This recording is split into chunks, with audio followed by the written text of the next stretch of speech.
नीट पेपरफुटी प्रकरणात आता लातूरमधील आरसीसी अर्थात रेणुकाई केमिस्ट्री क्लासेस आणि त्यांचे संचालक शिवराज मोटेगावकर यांचं नाव चर्चेत आलंय. महाराष्ट्रात मेडिकल प्रवेश परीक्षांच्या तयारीसाठी आरसीसी हा अत्यंत मोठा आणि लोकप्रिय क्लास मानला जातो. लातूरच्या कोचिंग पॅटर्न मध्ये आरसीसीचं मोठं नेटवर्क असून हजारो विद्यार्थी इथून नीटची तयारी करतात.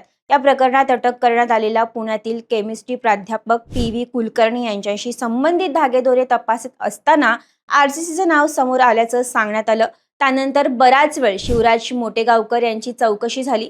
कुलकर्णी केमिस्ट्रीचे प्राध्यापक होते. मोटेगावकरही केमिस्ट्री शिकवतात. तर या दोघांचं काही कनेक्शन आहे का, या प्रकरणात त्यांचा काही संबंध आहे का, याचा तपास सुरू होता. 2 दिवस चौकशीची बातमी येत होती. मात्र सोमवारी मोटेगावकर यांना सीबीआयने ताब्यात घेतल्याचं सांगण्यात येत आहे. सीबीआयने या प्रकरणात मोटेगावकर यांची जवळपास 11 तास चौकशी केली. त्यांच्या लातूरमधील घरासह आरसीसीच्या कार्यालयावरही शोध मोहीम राबवण्यात आली. तपास यंत्रणेच्या संशयानुसार आरसीसीच्या काही मॉक टेस्टमधील आणि गेस प्रश्नांमधील अनेक प्रश्न प्रत्यक्ष नीट परीक्षेशी जुळत असल्याचा मुद्दा तपासात समोर आलाय.